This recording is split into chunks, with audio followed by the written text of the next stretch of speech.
Hello, as John said, my name is George, and I'm a senior consultant at the Scale Factory. At Scale Factory, it's our mission to become the leading AWS consultancy for SaaS businesses worldwide. We found that as SaaS companies grow, so does their customer base. With higher targets for annual recurring revenue, SaaS businesses try to target bigger and bigger fish. However, we've seen that many companies hit a stumbling block as they try to transition to selling to larger enterprises. If you stick around, we're going to discuss why companies want to target enterprise customers, why it turns out to be difficult, and how compliance with industry standards may be the solution. We'll also see how the cloud has some unique characteristics that makes compliance easier. My next slide isn't working. There we go. But first, we're going to do a bit of audience interaction. There's not that many people here, but we're going to do a poll because I want to know what's important to you here today. So the first poll's coming up. Is compliance a priority for your organization in 2023? And do your customers ask you about compliance, your compliance position? We're going to be sharing the results immediately after this closes. Awesome. So good. Everybody who answered finds compliance to be a priority. So you're in the right place.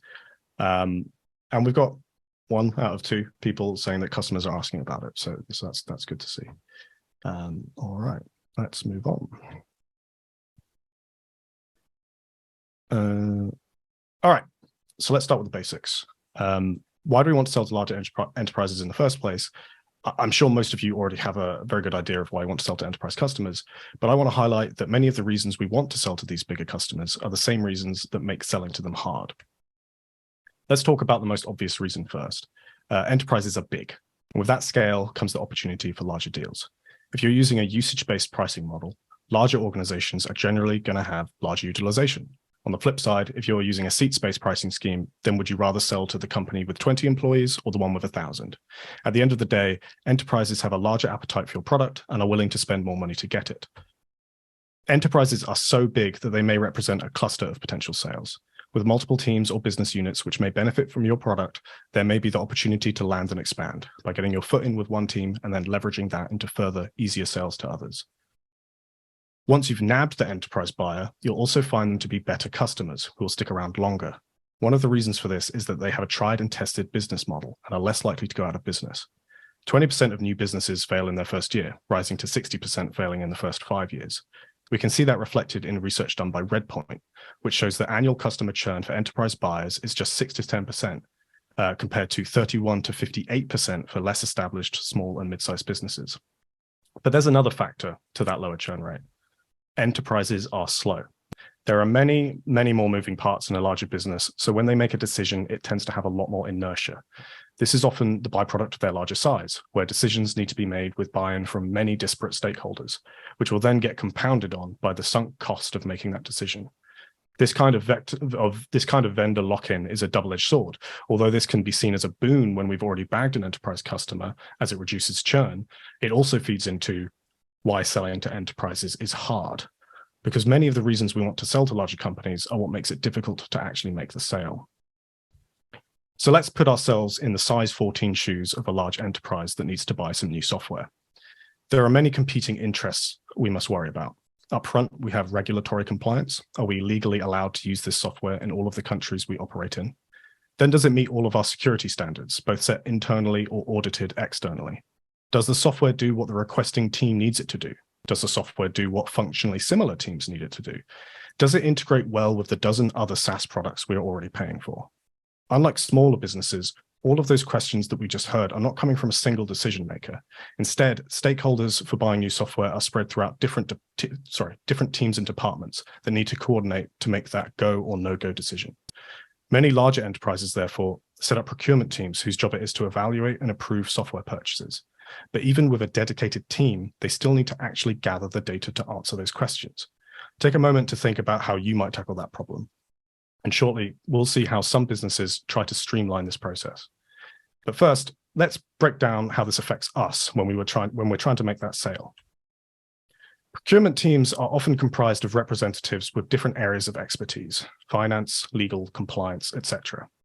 While the buyer stakeholder you've been working with on a sale has a business context for the purchase of your product, this might not be true of a procurement team. There are probably a few members of the procurement team who either don't understand or just don't care about how your product may help their larger organization. But despite that, they have a big list of reasons not to work with you, which they're going to try to check off. Your first instinct may be to try and instruct the procurement team on the value of your product. And while that sounds good on paper and may work to a point, you must remember that the reason a team exists in the first place is because enterprises need to buy a lot of software with a lot of competing interests. You can't and shouldn't expect that the legal representative of your potential customer's procurement team is going to take the time to understand the deep business context for each vendor that crosses their desk. You're probably not the only vendor they are talking to, and your software doesn't fill every single need that they have. Remember how we said enterprises are slow? When making the sale, this is going to come back to bite us. They are aware they lack the agility to make tooling and process changes quickly, so they want to ensure they make the right decision first time. This means that they're going to front load a lot of discovery work before they get anywhere near implementation. So we have a procurement team who potentially lacks contextual knowledge on why your software is needed, but need to get as much information as possible upfront to make a good decision. How are they going to know what questions to ask? They don't. Instead, they're going to ask you all of the possible questions they may have, no matter how irrelevant, in search of a reason they might say no. There'll be no nuanced conversations about how your product fits into their organization and whether certain controls are absolutely necessary. No, you're going to get a supplier questionnaire, potentially hundreds of questions long, about topics ranging from how your out-of-hours support works to what kind of locks are on your office doors. This is the solution to the chaos of their own organization. Standardize and outsource the pain. But someone on your side is going to have to answer those questions, and it's going to take days. The first time round, this will probably end up being the responsibility of the CTO, as the questions range from technical detail to broad organizational policy. That's days of high-value time gone. Even if your service won't hold sensitive personal or commercial data, you'll need to be convincing in your answers to these questions in order to make the sale, because it's easier for a procurement team to apply the same standards to absolutely everything that they buy. And then the next enterprise lead comes along, and you get another questionnaire. And it's similar, but not similar enough that you can copy paste all your answers. And they have some questions that the first company didn't have, and you repeat that process. Your potential customers have settled on a local optimization that works for them. They have defined their own set of standards that must be fulfilled and developed tools to ensure that standard is met. Your problem is that you get to see that standard setting process repeated across all of these enterprises with varying results. If only there were overarching standards that could be applied. Of course, there are. In a moment, we're going to talk about how we can use certification and attestation to industry standards to reduce or eliminate supply questionnaires, reducing sales cycle times and cost of sale. But first, we're going to do some more polls. Here we go. So have you faced a procurement questionnaire before? Yes, no. How long is the average cycle, enterprise sales cycle at your organization? And we'd like to know which kind of standards are relevant to your industry, and have you struggled to advocate for industry standards internally? It's cool. So we can see that we have faced procurement questionnaires before, so this is good. This is relevant, and we're seeing that actually consistently. It's taking months for enterprise sales cycles for the people on the call. We're interested in ISO 27001 and SOC 2. That's good because I'll be talking about those in a second. And we've mostly had some struggles to advocate for industry standards internally. That's all very good to know. Cool. Let's move on. Cool. So a quick aside before we move on. When I say industry standards, what do I mean? There's quite a few out there. Some might be more relevant to you based on your industry sector. And I'm going to highlight two that we just had in the poll that it seems like everybody's aware of, ISO 27001 and SOC 2. Even so, even though we've seen that everybody on the call's kind of got an awareness of these, I'm going to do a quick roundup and comparison of both so we can talk specifically how you might use these as sales tools. Both ISO 27001 and SOC 2 focus on information security and can be used to assess the confidentiality, availability, and integrity of customer data. However, they use different lenses to assess your organization and require different paths to compliance.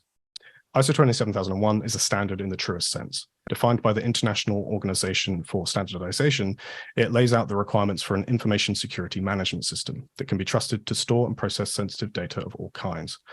After proving that your system meets these requirements, you can be certified by an accredited auditor.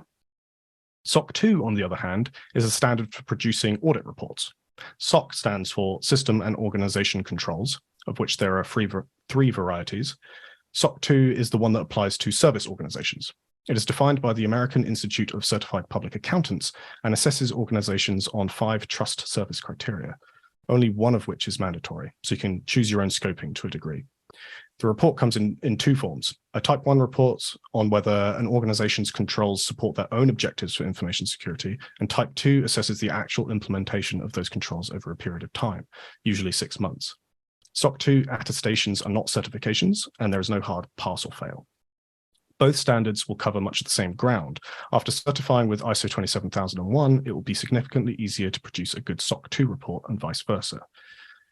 All right, but how are we going to use compliance with an information security standard to help sales? In the next few minutes, we will see how you can use compliance to reduce sales cycle time, reduce cost of sale, and improve your sales funnel. And hey, it's not all about sales. Stick around, and we're also going to discuss the other benefits of standardization. Do you remember those procurement questionnaires we were discussing earlier? Most of the questions on there are going to be about managing risk for the enterprise buyer. Can you be trusted to secure their data? By adopting and certifying against an industry standard like ISO 27001, many, if not all, of those questions can be answered by referring to the standard. As these are industry standards which procurement teams already understand, they are happy to take the shortcut and strike out the questions before bothering you. In some cases, you may even find that procurement teams were essentially doing their own mini audit to assess conformance with the standard. By certifying, you may find that the entire questionnaire disappears. When you do still need to fill out a questionnaire, you'll also find that you have a useful shorthand for answering questions. SOC 2 reports are great here, as you can refer your potential customer to the relevant section of your report that shows you've not only thought about a control, but have an attested solution. Furthermore, the SOC 2 Type 2 report, which assesses compliance over a period of time, can be used to prove that you actually practice what you preach. Fundapps is a fintech company that engaged the Scale Factory to help design a new AWS tenancy model for their B2B SaaS platform. They completed a SOC 2 audit in 2020. Their CTO, Toby O'Rourke, mentioned that once they had done so, complex questionnaires and follow-up negotiations that regularly took weeks were frequently completed in only half a day, shortening the sales cycle by as much as a month. Further, he's been able to delegate the procurement paperwork to the head of information security, freeing up his own time for more strategic activities. We've heard similar stories from the leadership of other SaaS companies with which we've worked. You may also find that some potential customers have a hard requirement for some sort of industry certification and will not even engage with vendors who lack them. Certification may give you access to new leads who are filtering themselves out early in your sales funnel. Of course, to reach these companies, you will actually need to advertise your compliance. So let's quickly talk about how you might do that. Trust pages, or trust centers, are areas of your marketing site you use to advertise your security practices and certifications to potential buyers. It's there to show your customers you prioritize the security of their data and that ultimately they can trust you with it. By making this information both public and easily accessible, you ease the friction for enterprise buyers and increase the quality of your leads. Here are some example trust pages from GitHub, Okta, and DocuSign. In all 3 examples, the trust page can be reached with a single click from their website homepage, with a potential second click to drill down into certifications. They all provide ways to either download or request certification and attestation documents right there on the page. You'll also note that both ISO 27001 and SOC 2 are prominently featured in all 3 of our examples. Lastly, let's not forget that these industry standards have a use outside of improving your sales pipeline.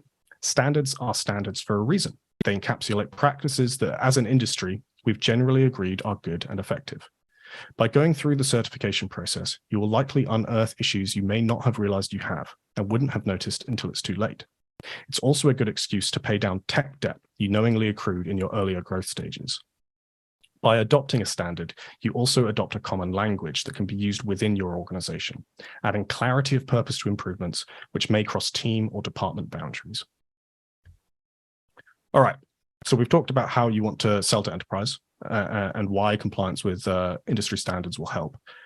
But how do we actually attain that compliance in the cloud? And are there tools to make it easier? As we mentioned previously, there are many standards you may wish to gain compliance with. So unfortunately, there is not a single tick box you can enable in your AWS account to become compliant. Most standards will also cover some physical element or human process, which cannot be addressed with technical solutions. However, as we shall see in a moment, there are characteristics of the cloud that are going to make the process easier and smoother, leaving you time to focus on those messy human parts. But first, we need to identify where our responsibilities lie. This is the AWS shared responsibility model for security. On the bottom in orange, we have what AWS is responsible for, the security of the cloud. And on top, we have what customers are responsible for, security in the cloud. To phrase it another way, AWS will provide you with a secure platform, but it is your responsibility to make sure that you use that platform in a secure way. The same model works for compliance obligations. Many AWS services are compliant with various standards, but just by using a service which AWS has attained compliance for does not mean your usage of that service is automatically compliant. A more concrete example would be AWS's HIPAA eligible services list. HIPAA is a strict healthcare data protection standard in the US, and AWS has a list of services which follow the processes required under HIPAA. However, HIPAA does not have certifications for cloud service providers, and AWS is not itself HIPAA certified. Instead, it is up to the users of AWS services to attain certification for themselves. AWS's HIPAA-eligible services are a handy shortcut for proving compliance, but users are not inherently compliant. But just because there is no magic compliance button doesn't mean there aren't benefits from running in the cloud. First up, we have canned solutions. Because thousands of companies have already gone through the process of adopting these standards, it's likely that any problems you encounter during the compliance and certification process for your chosen standard are not unique to you. And when there's a common problem, someone has already made a solution. Running your infrastructure in a giant public cloud like AWS with a standard API means there's also a good chance there is a solution you can plug right into your existing infrastructure. Here are some example services which may help in your compliance journey. AWS Config is a tool that scans and records changes in your AWS resources configuration, which can then be alerted on or automatically actioned. You can codify your own compliance requirements as AWS config rules, or alternatively, use pre-baked compliance packs tailored to meet specific standards. Your organization may struggle to keep up with patching requirements, often found in information security standards. SSM Patch Manager can be used here to define and roll out patch baselines across your fleet of EC2 instances. And finally, a large part of any certification process will be gathering proof that your controls work as intended. IAM Access Analyzer can be used to scan for resources such as S3 buckets that may have been accidentally made available to the public, validating your security policies. These are just a few examples from the wide array of services AWS provides when it comes to compliance. When it comes to compliance, no matter your problem, there's probably already a solution out there. The other huge benefit of running in a public cloud is the amount of usage data you have access to, which you can harness to continually assess your compliance. In AWS, that means using services such as CloudWatch and CloudTrail to monitor and alert on usage patterns. Services like GuardDuty take this a step further by applying machine learning to these data streams to automatically detect anomalous security threats. Of course, you also have the ability to lock down and prevent access that would take your organization out of compliance, whether through basic IAM policies, resource-based policies, or organization-wide service control policies. AWS gives you the tools to enforce your compliance requirements right there in the control plane. Control Tower is an example of where a canned solution meets continuous compliance to form a compelling service that can provide an excellent baseline to build your compliance strategy on. Control Tower gives you a top-down view of your entire multi-account AWS estate. It has canned guardrails that can be applied across your estate to either detect or prevent actions that take your organization out of compliance. It also comes with a pre-configured IAM Identity Center install, which enables you to centralize access control for your entire AWS organization with a single sign-on system that integrates with your existing identity provider. A significant portion of ISO 27001 compliance relates to access control, which can be greatly simplified when it's all there in one place. If you think you might need any help with your AWS compliance journey, well, we're here to help. We offer free consultations where we can discuss any roadblocks you're hitting and offer advice. If you can see Control Tower helping your organization attain its goals, then don't forget to ask us about our SaaS Foundations product. It's built around Control Tower and installed by our experienced consultants. And as an AWS partner, we're not only experts in the technology, but we can help you access funding from AWS as well. So before I leave you today, I just want to recap the key takeaways we've discussed. Selling to enterprise is a worthy endeavor, but many of the reasons we want to sell to enterprise cause the sales process to be painfully slow. Enterprise procurement teams reach to vendor questionnaires to front-load discovery and ensure their own standards and obligations are met. These questionnaires end up being a drain on our resources, as they take significant time to fill out for each potential customer. We can reduce the scope of or entirely eliminate those questionnaires by conforming to or certifying in relevant industry standards. These standards give us a shorthand when engaging with prospects on any remaining questions they may have. And finally, the cloud has some unique characteristics which makes attaining that level of compliance simpler. And that's it. Thanks for listening. Once again, I've been George from Scale Factory, and I'm going to hand you back to John now.